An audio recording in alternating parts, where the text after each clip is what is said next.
Hello English learners, welcome back. English beginner லெவலிருந்து intermediate லெவலுக்கு reach ஆகணும். எப்படி ரீச் பண்ணுறது? So simple. ஃபஸ்ட்டு வொக்காபுலரியை பில்டு பண்ணணும். அதை பண்ணுறதுக்கு தான் இந்த video. Watch the video till the end. I'm sure you will learn many things from this video. If you find useful this video, please comment. Okay, come on, let's get started. First word, persuade. Persuade அப்படின்னா அறிவுறுத்தி சம்மதிக்க வை அப்படின்னு அர்த்தம். அறிவுறுத்தி சம்மதிக்க வை. Example sentence பாருங்கள். நான் என் நண்பனை அந்த டீமில் சேர அறிவுறுத்தி சம்மதிக்க வைத்தேன். இது எப்படி இங்கிலீஷில் சொல்லலாம் அப்படின்னா, ஆக்சுவலி இது வெர்பு. ஐ பெர்சுவேடட், சம்மதிக்க வைத்தேன் அப்படின்னு வருதா, அப்போ past tense. I persuaded my friend to join the team.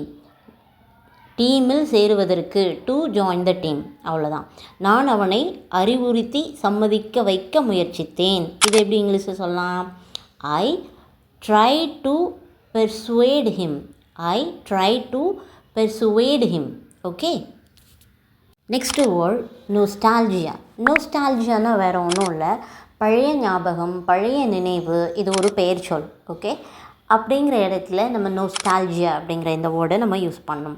Example sentence பார்க்கலாமா? மறுபடியும் அந்த பாடலை கேட்பது என்னை பழைய நினைவுகளால் நிறைத்தது. அந்த பாடலை கேட்பது அப்படிங்கிறதுக்கு ஹியரிங் த சாங். மறுபடியும் கேட்பது அப்படிங்கிறதுக்கு ஹியரிங் த சாங் அகெயின். என்னை பழைய நினைவுகளால் நிறைத்தது அப்படிங்கிறதுக்கு ஃபில்டு மீ. என்னை நிறைத்தது ஃபில்டு மீ. நினைவுகளால் அப்படிங்கிறதுக்கு இந்த இடத்துல வித் நோஸ்டால்ஜியா அப்படி தான் யூஸ் பண்ணணும். இந்த இடத்துல வித் யூஸ் பண்ணணும். அப்போ சென்டென்ஸ் எப்படி வந்திருக்கு? Hearing the song again filled me with nostalgia. Okay. Next word vibrant. வைப்ரண்ட்னா துடிப்பான, ஆற்றல் மிக்க. It's an adjective. Okay. Example sentence பார்க்கலாமா?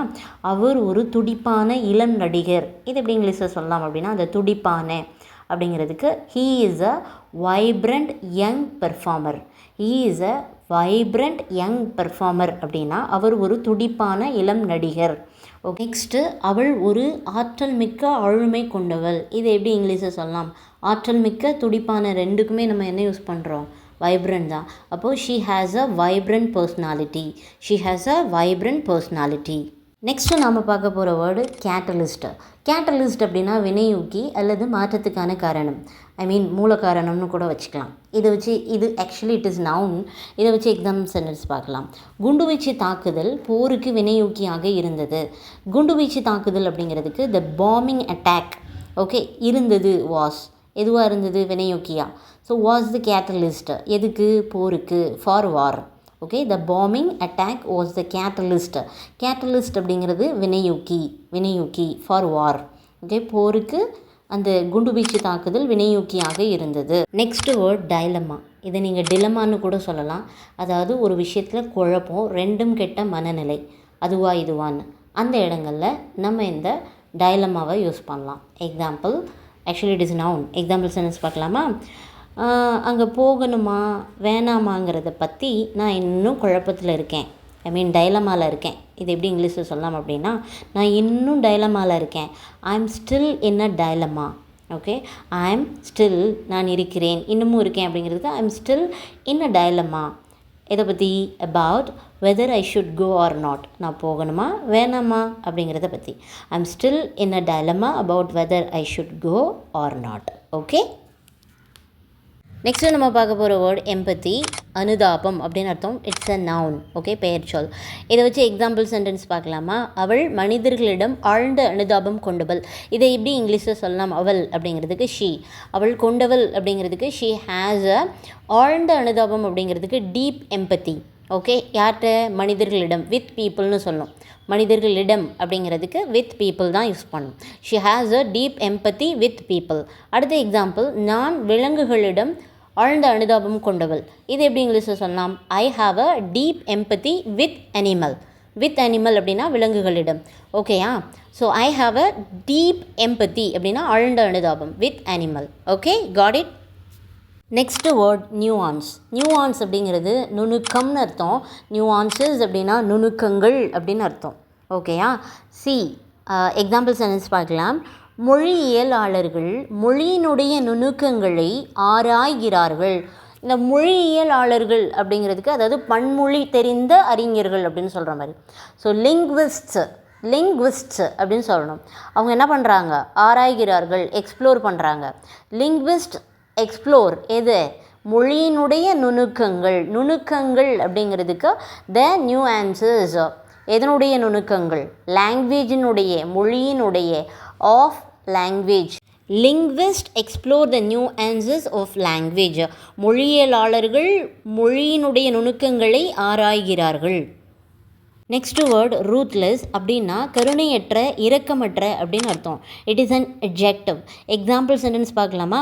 அவன் ஒரு கருணையற்ற அரசியல்வாதியாக இருந்தான். இது எப்படி இங்கிலீஷில் சொல்லலாம் அப்படின்னா, இருந்தான், அவன் இருந்தான், ஹி வாஸ். எப்படி இருந்தான், ஒரு ரூத்லெஸ் பொலிட்டீஷியன். அவன் கருணையற்ற அரசியல்வாதியாக இருந்தான். He was a ruthless politician. Next example, அந்த இரக்கமற்ற எதிரி வயதான பெண்மணியை கொன்றான் அப்படின்னு எப்படி சொல்லலாம் அப்படின்னா, த ரூத்லெஸ் எனிமி அப்படின்னா இரக்கமற்ற எதிரி, கொன்றான், கில்டு யாரை, த ஓல்டு லேடி, வயதான பெண்மணியை. The ruthless enemy killed the old lady. Ruthless அப்படின்னா கருணையற்ற, இரக்கமற்ற அப்படின்னு அர்த்தம். Okay. Next word sarcastic. Sarcastic அப்படின்னா கிண்டலான, நக்கல் அடிக்கிற அப்படிங்கிறத மென்ஷன் பண்ணுறதுக்கு வரும். Adjective actually. ஸோ அவனுடைய குரல் துணி நக்கல் அடிக்கிற மாதிரி இருந்துச்சு, அல்லது அவனுடைய குரல் துணி கிண்டலாக இருந்துச்சு. இதை எப்படி இங்கிலீஷில் சொல்லலாம் அப்படின்னா, ஹிஸ் டோன்னா குரல் துணி, இருந்தது, வாஸ் எப்படி, sarcastic. His tone was sarcastic அப்படின்னா அவனுடைய குரல் துணி நக்கல் அடிக்கிறதா இருந்துச்சு. ஓகே, அல்லது கிண்டல் அடிக்கிற மாதிரி இருந்துச்சு. அவள் ரொம்ப நக்கல் பிடிச்சவ அப்படிங்கிறத இங்கிலீஷில் எப்படி சொல்லலாம் அப்படின்னா, she is a very sarcastic person. She is a very sarcastic person அப்படின்னு நீங்கள் சொல்லுங்கள். Okay, got it. அப்போ சார்காஸ்டிக் அப்படின்னா கிண்டலான, நக்கல் அடிக்கிற அப்படின்னு அர்த்தம். Next word டாக்ட்ஃபுல். டாக்ட்ஃபுல் அப்படின்னா சாமர்த்தியமான அப்படின்னு அர்த்தம். அதாவது இட்ஸ் அன் அட்ஜெக்டிவ். இப்போ எக்ஸாம்பிள் சென்டென்ஸ் பார்க்கலாம். அவள் உணர்ச்சி பூர்வமான பிரச்சனைகளை கையாள்வதில் சாமர்த்தியமாக இருந்தாள். அவள் இருந்தாள் அப்படிங்கிறதுக்கு ஷி வாஸ். எப்படி இருந்தா, ஷி வாஸ் டாக்ட்ஃபுல். ஷி வாஸ் டாக்ட்ஃபுல் எதில், உணர்ச்சி பூர்வமான பிரச்சனைகளை கையாள்வதில். இன் ஹேண்டிலிங் த, உணர்ச்சி பூர்வமான பிரச்சனைகள் அப்படிங்கிறதுக்கு த சென்சிட்டிவ் இஷ்யூ அப்படின்னு அர்த்தம். ஓகே, பிரச்சனைகள்னு வரும்போது issues. Okay, she was tactful in handling the sensitive issues. Okay.